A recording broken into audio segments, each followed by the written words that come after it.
貴様は言った我に向かって。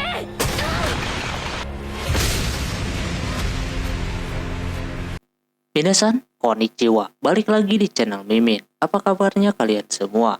Semoga kabarnya baik-baik saja. Di video kali ini, Mimin bakalan nerusin alur cerita anime yang berjudul Level 2 Karacit Data Motoyusa Kohono Matari Isekai Life. Buat kalian yang belum nonton episode sebelumnya, disarankan untuk menonton terlebih dahulu. Linknya ada di deskripsi video ini. Oke, tak tanpa berlama-lama lagi, langsung saja ke video intinya. Audio Jungle. Setelah kemarin si Raja Iblis atau Gol marah kepada pasukan si pahlawan dan lain-lainnya karena udah membuat si Banaja pergi dari tempat itu, ternyata si Gol beneran serius menyerang pasukan kerajaannya. Sampai-sampai beberapa titik berhasil dikalahkan sama pasukan Raja Iblis tersebut. Sekarang mereka sudah sampai di benteng bagian barat. Prajuritnya langsung melaporkan hal itu kepada sang raja. Sekarang situasinya sudah genting. Mereka sudah kehilangan banyak pasukan. Bahkan setiap pos pun udah kalah. Pahlawan yang mereka damba-dambakan itu ternyata tidak memenuhi ekspektasi si raja. Dan sekarang dia mengumpat di bagian selatan. Maka dari itu, karena pahlawan itu kagak mau bertanggung jawab, alhasil si raja mau berencana mencopot gelarnya tersebut. Dan juga pilihannya sekarang kagak banyak. Si raja harus melakukan penyucian supaya area barat tidak bisa didatengin sama pasukan iblis lagi. Tapi resikonya sangat besar. Sementara itu si Gol dan Uluminas beserta bawahannya sebenarnya bisa langsung menyerangnya lagi. Tapi Gol tahu kalau mereka bakalan menggunakan sihir penyucian. Maka dari itu Gol menyuruh pasukannya untuk mundur. Dia kagak mau ada pasukannya yang matoy. Alhasil mereka pun mundur. Sementara sang raja beserta orang-orang yang bisa menggunakan sihir, mereka bersama-sama menyatukan kekuatan untuk bisa membuat sihir penyucian. Sampai akhirnya berkat sihir tersebut, area itu bisa dinetralisir. Sementara si Banaja baru pulang dari kota. Dia langsung disambut sama si Fenris yang makin kesini udah seperti istri aslinya. Yang mana baru pulang Banaja ditawarin makan atau juga mandi terlebih dahulu. Setelahnya mereka mengobrol dengan yang lainnya. Si Banaja ke kota mau mencari rekan untuk berbisnis.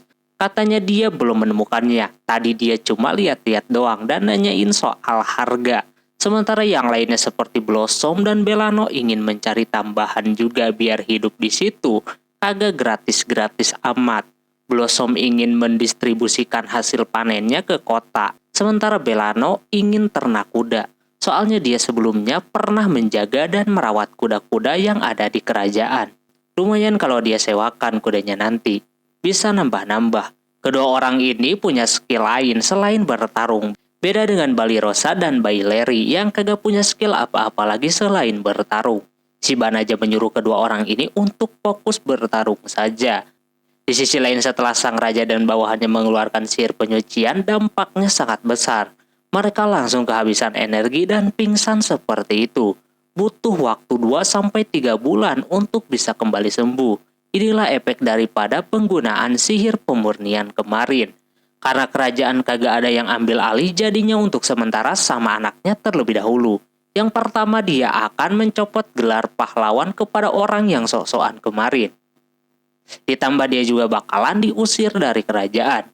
Bawahannya bingung sekarang kudu gimana, ditambah mau manggil pahlawan lain pun orang yang bisa melakukannya pada kenok. Si anak tersebut enggak bakalan melakukan hal tersebut. Sekarang dia mau menanyakan langsung kepada seorang peramal gimana bagusnya. Sementara itu pahlawan beneran diusir dari kerajaan. Dia masih belum menerima kalau dia diusir seperti itu. Malam harinya si Banaja dan juga Fenris kelihatan belum bisa tidur. Sebenarnya si Banaja mau ngomong terima kasih kepada si Fenris karena sudah menemaninya, sekaligus beradaptasi dengan kehidupan manusia sampai sekarang.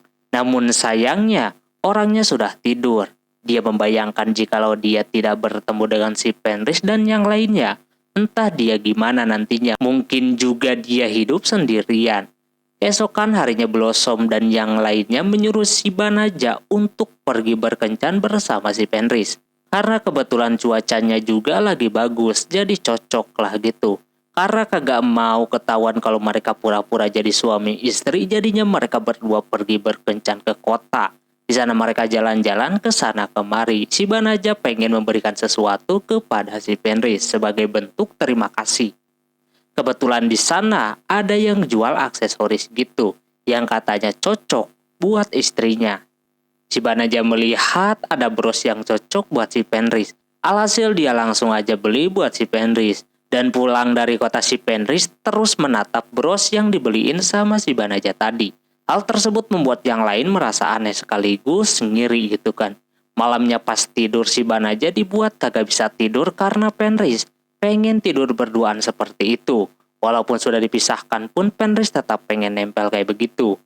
Di sisi lain si pahlawan pergi ke ruangan harta dari tempat kastil itu mungkin. Dia berhasil masuk ke sana dengan tujuan untuk mencari sesuatu yang mungkin bisa membuatnya menjadi kuat. Dia kagak sudi tidak mempunyai kekuatan seperti si Banaja. Padahal dia kan seorang pahlawan gitu kan. Pelayannya pun masih setia mengikutinya. Karena dia yakin orang itu bakalan bisa jadi pahlawan lagi. Karena mungkin dia kesel pengen kekuatan, tiba-tiba saja ada yang berbicara sama dia dan menawarkan kekuatan untuknya. Dia kaget karena suara itu kagak tahu datangnya dari mana. Dia mencari-cari, orang tersebut menawarkan apapun yang dia inginkan asalkan bisa menolongnya. Si pahlawan akan melakukan apapun. Dikasihlah jalan ya kan sama orang yang ngomong tadi. Dia merasa kaget karena si pelayannya kagak mendengar suara apapun dari tadi. Tugas si pahlawan cuma menarik pedang itu doang, terus nanti dia akan melakukan apa saja untuk orang yang menolongnya. Awalnya mungkin dia ragu-ragu, tapi pahlawan itu lalu mencabutnya tanpa basa-basi. Lalu keluarlah seperti angin puting beliung. Seperti itu. Lalu muncul juga yang dikata dia adalah seorang jin bernama Hia. Karena si pahlawan sudah menyelamatkannya, maka dia akan memberikan 3 permintaan untuknya. Apa saja si Hia pasti akan mengabulkannya. Alhasil si pahlawan tersebut memberikan permintaan yang pertama. Di sisi lain anak dari raja bertemu dengan peramal bernama Ursula. Yang dimana dia mengetahui kalau semisal kerajaan memanggilnya berarti situasinya saat ini sedang tidak baik-baik saja. Dia pengen solusi untuk supaya bisa bertahan dari para pasukan iblis. Namun ketika mereka sedang ngobrol, tiba-tiba saja di leher mereka terdapat gelang gitu. Entah maksudnya apaan. Dia langsung cepat-cepat menyuruh para penjaganya untuk mengecek ruang harta karun bawah tanah. Katanya itu simbol yang dimana untuk tumbal gitu. Dahulu Raja Clearod meminta permintaan kepada si Hia untuk mengalahkan Raja Iblis. Setelah berhasil mengalahkannya, maka akan ada balasan yang harus didapatkan, yaitu setengah dari warganya jadi korbannya. Maka dari itu si Hia disegel di sebuah ruangan bawah tanah. Tapi sekarang kemungkinan ada orang yang mencabutnya. Dia langsung pengen tahu solusi untuk memecahkan masalah ini. Peramal itu meletakkan kartu dan mencoba membaca kalau sekarang kerajaan itu perlu pahlawan sejati. Sekarang orangnya sudah terpanggil. Sekarang dia berada di barat. Orang-orang sana langsung menyebutkan nama Plio atau Banaja yang si peramal itu maksud. Tadinya mereka mau langsung ke sana, cuma itu orang kagak bisa seperti itu. Karena kalau ngirim ke sana pasukan kerajaan kagak ada yang ngejagain. Maka dari itu dialah yang akan menemuinya. Di sisi lain si Banaja sedang menjual perisai yang dia buat dari sisik naga. Dia yang jago bisnis bisa meyakinkan pembelinya kalau barang yang dia jual itu berkualitas. Orang itu senang mendengarnya bahkan ketika si Banaja bilang kalau dia mempunyai jirah dan lain-lain. Orang itu ingin semuanya. Maka dari itu karena Banaja sedang mencari orang yang bisa menerima barang-barangnya. Jadinya udah dah. Toko tersebut akan jadi tempat mendistribusikan barang hasil buatannya. Habis itu si Balirosa merasa kalau si Banaja emang udah bakatnya dagang. Wajar sih karena dia sudah berpengalaman. Balirosa ngiri sama si Fenris karena mempunyai suami seperti si Banaja. Dia ingin juga sebenarnya, tapi Fenris memberitahunya kalau Raja Iblis itu menyukainya. Balirosa malah merasa takut akan hal tersebut. Banaja berterima kasih karena berkat si Balirosa, dia dapat tempat yang bagus untuk menjual barang-barangnya. Dia dulu sering ke situ, jadi tahu. Di perjalanan si Fenris merasa senang dengan pekerjaan si Banaja yang sekarang. Namun mungkin nanti waktu buat berduaan dengannya bakalan terpotong. Maka dari itu si Fenris ingin berburu dan berkencan seperti kemarin, lain kali. Si Banaja mau-mau saja gitu kan. Namun tak lama kemudian datanglah si Hia ke hadapan si Banaja. Dia kaget ketika Hia mencarinya. Ternyata permintaan dari si pahlawan yang pertama adalah menghancurkan si Banaja. Ketika si Hia mau menyerangnya, sebenarnya si Banaja udah otomatis mengeluarkan pelindung gitu. Tapi entah mengapa si Fenris ini melindungi si Banaja. Alhasil dia kena serangan seperti itu yang membuatnya langsung terluka parah. Tidak berhenti sampai situ Hia menyerangnya lagi. Tapi sihir si Banaja aktif secara otomatis seperti itu.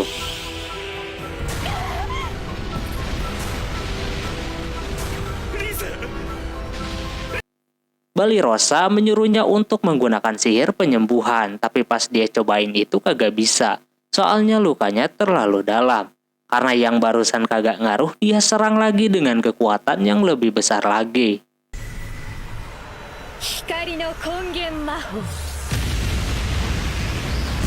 Namun sama sekali kagak berpengaruh sama si Banaja.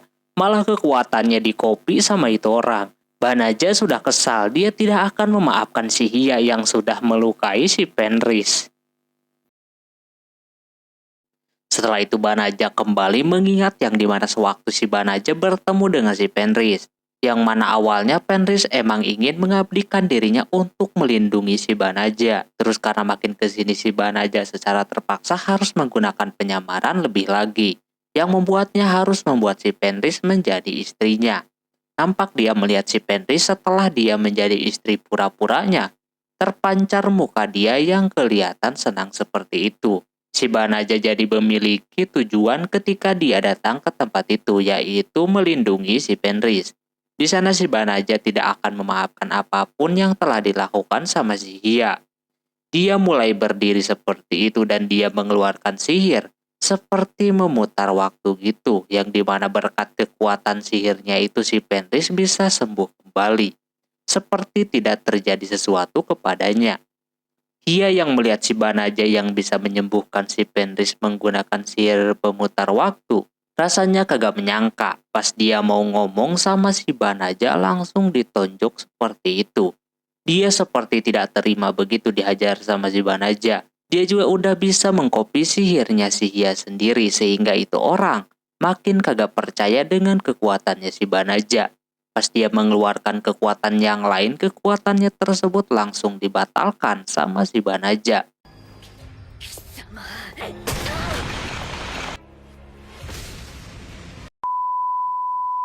Dia lempar seperti itu. Si Hia mencoba melihat statusnya si Banaja yang kelihatan. Dia mempunyai level tanpa batas. Jadi selama ini itu bukan 0, melainkan unlimited jir. Untungnya Banaja cuma menyerangnya, tidak menggunakan sihir. Si Banaja terus menghajarnya seperti itu sementara si Fenris akhirnya bisa terbangun. Dia kaget ketika dia bangun seperti tidak terjadi apa-apa sama dia.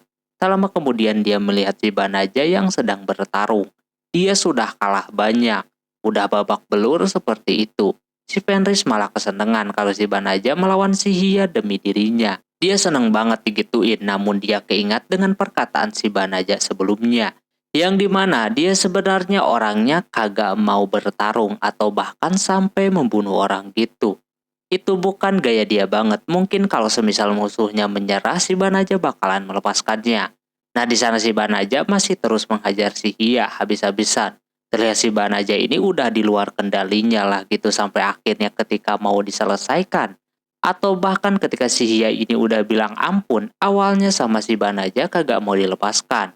Karena dia sudah menyakiti si Fenris. Untungnya di sana tindakan si Banaja bisa diberhentikan oleh si Fenris untuk tidak melanjutkannya lagi. Seketika si Banaja pun langsung terdiam seperti itu dan nurut apa kata si Fenris.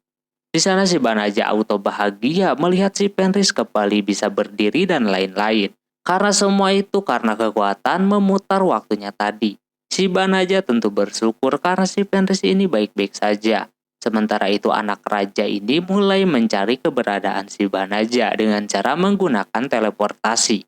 Bawahannya sebenarnya masih belum pulih kekuatannya. Tapi mau gimana lagi akan harus dipaksakan seperti itu. Mereka masih bisa untuk menggunakannya ketika mau pulangnya nanti. Tak lama kemudian tiba-tiba saja gelang pengorbanan yang ada di leher semua orang itu pada hilang. Mereka nggak tahu apa artinya ini. Kalau kata anak raja itu, kalau hilang berarti pertanda keinginan daripada orang yang meminta permohonan itu tidak berhasil dikabulkan. Di sisi yang lain, di ruang bawah tanah udah kagak bisa kabur lagi si pahlawan ini kemana-mana. Pelayannya sudah ketakutan. Tak lama kemudian datanglah roh yang menyelimuti tubuh daripada si pelayannya dan masuk ke dalam tubuhnya seperti itu. Orang ini juga mengganti outfitnya kayak begitu. Dia sangat berterima kasih kepada si pahlawan karena berkatnya dia bisa keluar dari segel tersebut.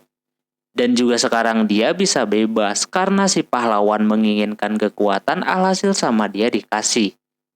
Yang mana kekuatannya tersebut membuat si pahlawan menjadi seperti monster gitu. Dia berubah menjadi besar dan menghancurkan tempat bawah tanah tersebut. Katanya si pahlawan lebih berguna kayak begini daripada ngangong-ngangong kagak jelas. Tujuan utama dia udah pasti kerajaan. Namun dia melihat ada yang baru menggunakan teleportasi. Dia langsung mengejar kemana anak raja itu pergi. Terus kembali ke si Banaja. Dia terlihat menyembuhkan si Hia menggunakan sihirnya. Bangun-bangun dia langsung memohon seperti itu. Padahal si Banaja kagak bakalan menyerangnya lagi. Dia juga menanyakan kenapa dia disembuhkan gitu kan. Banaja jujur saja sekarang si Fenrisnya sudah kagak apa-apa. Terus Balirosa menanyakan sesuatu apa yang harus mereka lakukan selanjutnya terhadap si Hia. Si Balirosa sebenarnya bisa saja membawanya ke prajurit atau ke satria untuk bisa disegel kembali. Namun Banaja merasa kalau dibalikin nanti bakalan begini lagi kasusnya. Sebelum itu si Banaja ingin tahu kenapa si Hia menyerangnya. Entah mengapa si Banaja mempunyai sihir seperti si Hia, yang mana dia bisa melihat masa lalu gitu.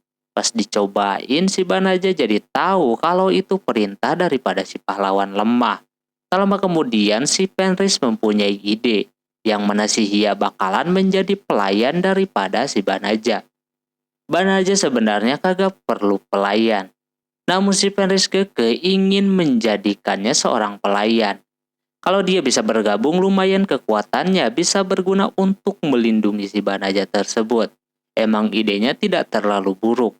Tapi apa tidak apa-apa gitu kan soalnya dia udah menyakiti si Fenris sebelumnya. Si Fenris dengan berat hati dia menerimanya soalnya dia juga nggak bisa menahan dari serangannya si Hia. Di sana si Banaja menawarkan kalau si Hia berhenti menyakiti orang lain dan dia bersedia menjadi pelayannya, dia boleh memegang tangannya. Si Hia awalnya berpikir kalau semua manusia itu serakah. Namun ketika melihat si Banaja ini, dia merasa ada perbedaan gitu kan. Maka dari itu dia menerima tawarannya tersebut menjadi pelayannya. Dia akan mengabdikan seluruh kekuatannya untuk melindungi si Banaja sekaligus membantunya dalam mengejar mimpi si Banaja. Dia rela gitu kan soalnya si Banaja ini menurutnya sangat kuat. Apalagi ketika duel tadi tatapannya membuatnya langsung cenat-cenut. Hal tersebut membuat si Fenris marah-marah karena belum apa-apa. Si Hia sudah mau menggodanya seperti itu.